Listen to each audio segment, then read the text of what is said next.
उकड्या तांदळांची page किंवा कांजी ही सर्वांनाच माहिती आहे।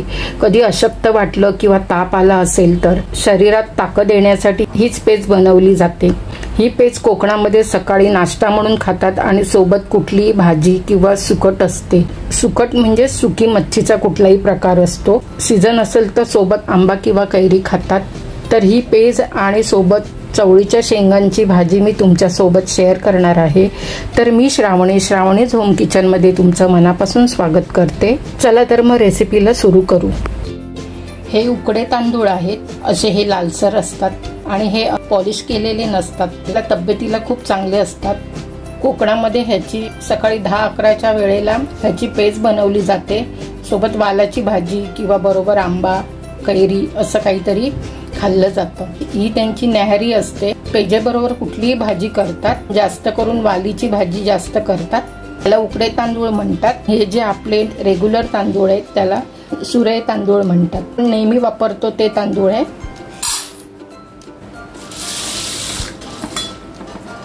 मी साफ करून घेतलेले आहेत हे तांदूळ। 2-3 वेळा चांगले धुवायचे आणि कुकरला लावायचे। आपण रेग्युलर डाळ तांदळाचा कुकर लावतो त्यावेळेला लावलं तरी सुद्धा चालेल।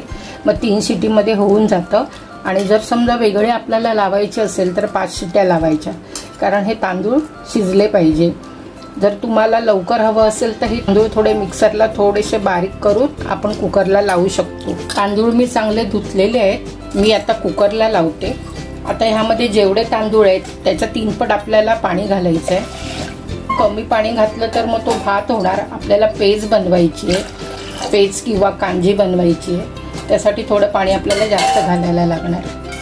थोडं मीठ घालायचं आहे, अर्धा चमचा मीठ घातलं आहे।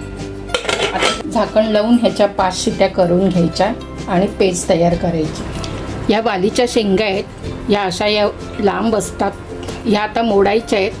त्याचा हा वरचा देठ असा काढायचा। ही अशी काढल्यानंतर असा दोर निघतो, तो दोर काढून टाकायचा। जर सुरीने किंवा विळीवर बारीक चिरायची असेल तर तशी सुद्धा चिरू शकता। आता सगळे साफ करून झाली आहे। ही पाव किलो एवढी आहे। वालीच्या शेंगा मी चांगल्या धुवून ठेवल्या आहेत। वालीच्या भाजीच्या फोडणीला थोडा कढीपत्ता लागणार, एवढा छोटा कांदा, 4-5 लसणाच्या पाकळ्या, इथे 4 मिरच्या घेतल्या। मध्ये ही तिखट आहे आणि 3 मिरच्या कमी तिखट आहे। मिरची अशी लांब कापायची आहे, कारण वाली आपण मोठ्या ठेवलेल्या आहेत कट केलेल्या, म्हणून अशी मध्ये चिरून ती लांब कापायची आहे। भाजी खाताना मिरची घातलेली कळणार, कारण आपण वाल सुद्धा मोठे मोठे चिरलेले आहेत। कांदा बारीक कापायचा आहे। पाहिजे असेल तर लसूण घालायची, थोडीशी कोथिंबीर, एक छोटा कांदा, 5-6 लसणाच्या पाकळ्या, थोडीशी कोथिंबीर आणि हिरव्या मिरच्या कट करून घेतल्यात, ओलं खोबरं किसलेलं, कढीपत्ता। आता भाजीला फोडणी करून देऊया। वालाची भाजी करायला गॅस पेटवलाय, कढई गरम करत ठेवली। त्यामध्ये 2 चमचे तेल घालायचंय, 2 ते 3 चमचे तेल घालायचंय। तेल तापलंय, इथे छोटा चमचा जिरं घेतलंय, अर्धा चमचा राई। आता ह्यामध्ये कांदा घालायचा, कांदा आणि लसूण। कांदा थोडा परतून घ्यायचा, अगदी जरासा परतून घ्यायचा। मग ह्यामध्ये कढीपत्ता घालायचा,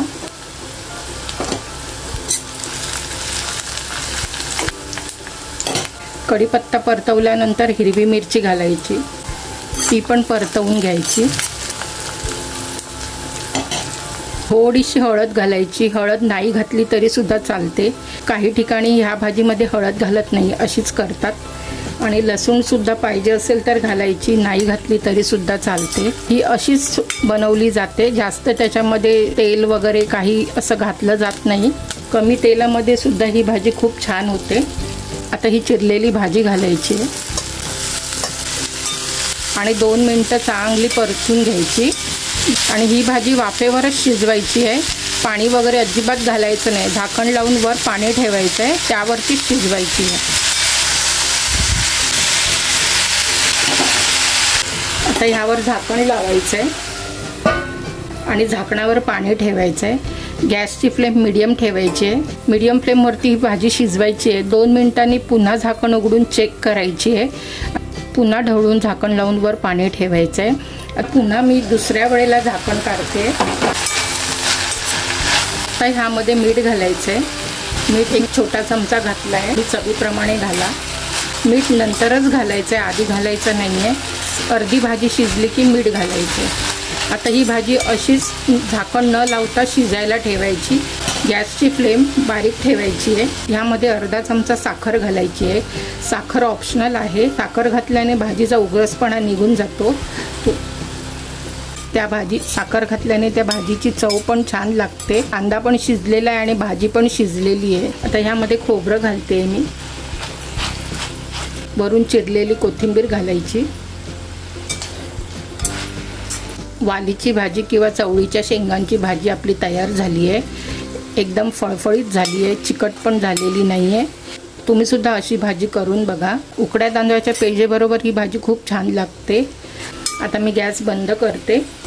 आपण पेजेची तयारी करूया। 5 शिट्या करून झाल्या आहेत। आपण चेक करून बघूया। बघा, आपली पेज तयार झाली आहे आणि जास्त पाणी घातल्यामुळे त्याचं हे पाणी सुद्धा एक्स्ट्रा पाणी राहिलं आहे। हे जे पाणी आहे ते मेन आहे। ह्या पाण्यामुळेच आपल्या शरीराला ताकद मिळते।